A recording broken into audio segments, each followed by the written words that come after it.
Bonjour à tous! Mais quel plaisir pour moi de vous retrouver ce vendredi! En pleine forme, j'espère. Pas comme mon ami Arnaud que j'ai revu hier. Pourtant, au premier coup d'œil, je trouvais qu'il avait plutôt bonne mine. Mais il m'a raconté que ces dernières semaines, il ne s'était pas senti trop bien. Au début, il avait mis ça sur le compte de la fatigue, me dit-il. Mais son entourage lui a finalement conseillé d'aller voir un médecin. Il a donc fait une prise de sang lundi, et hier, quand on s'est vu, il venait juste de recevoir les résultats. Figurez-vous qu'il a été détecté positif au test de la matistite aiguë. Si c'est grave, ben oui, plutôt. Une espèce d'allergie aux mathématiques. Vous comprenez bien combien c'est lourd comme pathologie, tellement les mathématiques sont présentes au quotidien.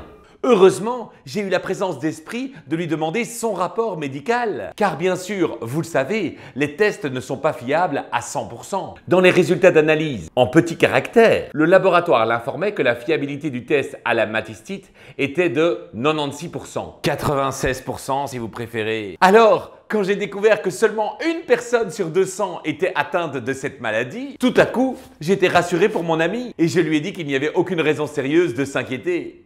Il a écarquillé des yeux et je crois qu'il a bien cru que la folie m'avait gagné. Aucune raison de s'inquiéter, avec un test fiable à 96%. Hein? Comment c'est possible? Vous allez comprendre.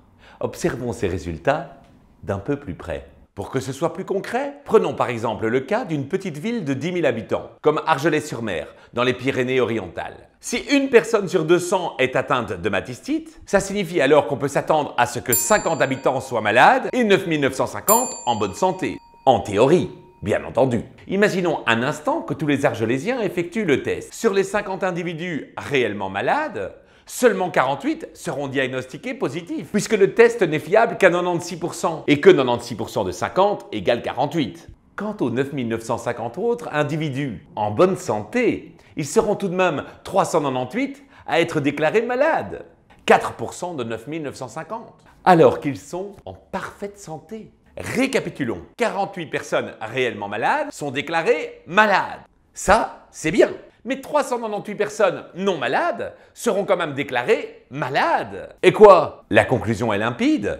Parmi tous les déclarés malades, seulement 48 le sont réellement. Or, 48 divisé par 446 égale 0,107, soit 10,7%. Si vous êtes un peu perdu avec les pourcentages, n'hésitez pas à aller revoir la vidéo parue il y a 2 semaines.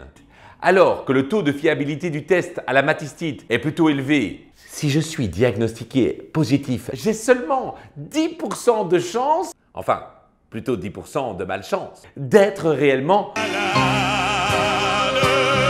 C'est ça, je suis malade. Dingue, hein? En mathématiques, ça porte le nom d'un effet surprenant. Un effet étonnant que j'ai beaucoup de plaisir à vous partager chaque vendredi.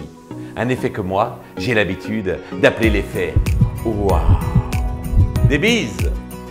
À la semaine prochaine pour un nouvel effet waouh! D'ici là, portez-vous bien!